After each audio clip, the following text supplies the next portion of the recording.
Sanjay Kishan Kaul, Honorable Justice Sanjay Kishan Kaul, Honorable Justice M.M. Sundaresh, Honorable Justice Bila Trivedi, judges who have come to attend this meeting, distinguished speakers, guests, ladies and gentlemen, press and media, Vanakkam. It's my immense pleasure to join you for the Bar Council of India's International Lawyers Conference 2023, and a privilege indeed to address the first technical session alongside of honorable judges, eminent dignitaries, and my distinguished colleagues at the bar. At the outset, I thank the Bar Council of India Chairman, Mr. Manan Kumar Mishra, the Bar Council of India Vice Chairman, Mr. Prabhakaran, and all his entire team for giving me this opportunity to speak in this elite gathering. Friends, today I should have left to Uruguay, South America, in the four-member parliamentary delegation to attend the Second World Summit of Committees of Future Parliament, where we are going to deliberate on the global laws. And when Mr. Prabhakaran, at the instance of Mr. Manan Kumar Mishra, called me and asked me that I should participate, I requested my chairman, Mr. Jagdeep Dhankar, the Vice President of India, and he was so kind enough to postpone my trip alone to tomorrow morning in order to enable me to attend this conference. And he was so kind, and he inquired about this lawyers' conference. So I have to say this. Friends, human civilization is about to enter a period of profound technological advancement. The era of artificial intelligence is well and truly upon us. When such a civilizational transformation occurs, law has to keep pace with it. I think the evolution of law has had 2 or 3 such moments where it has been forced to evolve rapidly in response to a particular human activity. For example, when the internet connected the whole world, we had to strengthen legal framework to meet the challenges it brought. Industrialization brought with it challenges of environmental degradation. We had to address that issues through a global law because of the transboundary harm that pollution brings. Artificial intelligence technologies, including machine learning techniques and automated decision-making process systems, are expected to bring a wide array of economic and societal benefits in many sectors. Companies that are developing these emerging technologies have a responsibility to ensure their products are safe. These commitments, which the companies have chosen to undertake immediately, underscore 3 principles that must be fundamental to the future of artificial intelligence, namely safety, security, trust, and mark a critical step towards developing responsible artificial intelligence. The government has to have a draft policy guidance to ensure the development, procurement, and use of the artificial intelligence systems, safeguarding the people's right and safety. Friends, judiciary has started using artificial intelligence. I was present in Supreme Court when Constitutional Bench, headed by Honorable Chief Justice of India, was hearing a case. Honorable Justice Sanjay Kishan Kaul is also part of that bench. Chief Justice was telling Mr. Kapil Sibal, a senior advocate who was appearing for one of the parties, that all his arguments are typed with the help of artificial intelligence. And end of the day, it will be circulated among the advocates for their approval. That's how the artificial intelligence is now used in judiciary. Hereafter, you can't escape from the court after making your arguments. It will be recorded. Our new parliament building is adopting advanced artificial intelligence systems.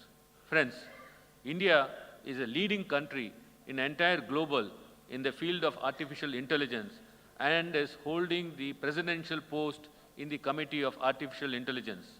Artificial intelligence is introduced in very many fields in India, in health, agriculture, and so on.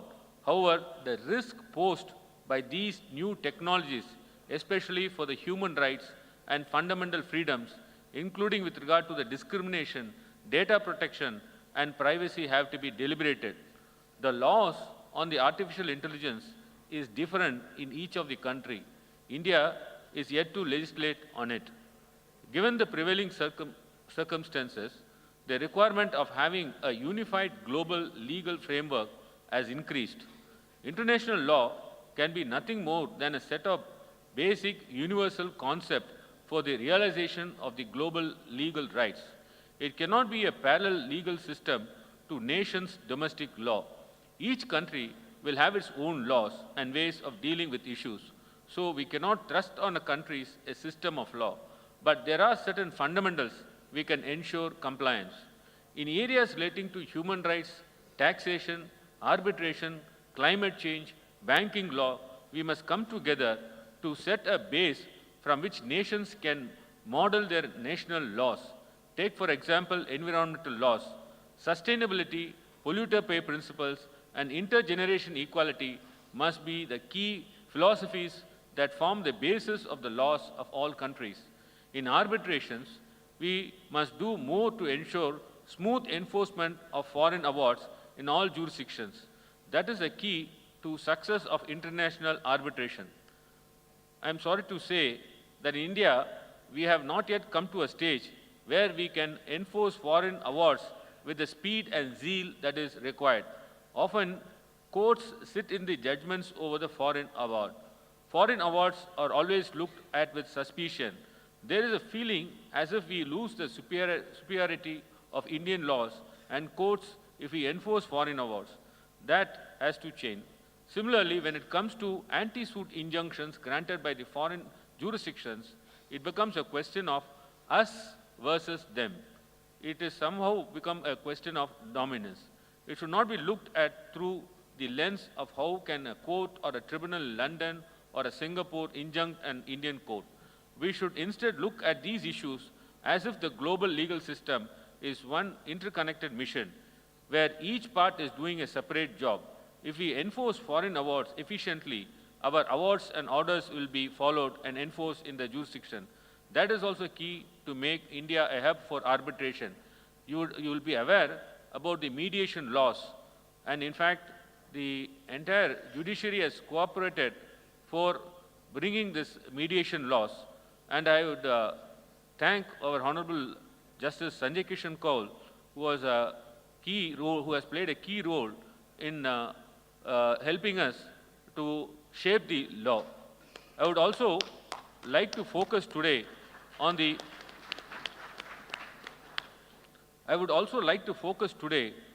emergent need of a strong, predictable, reliable global framework for preventing human rights violations of minorities and safeguarding their rights through effective implementation of anti-discrimination laws. The pressing issue among all issues is the human rights violation across the world.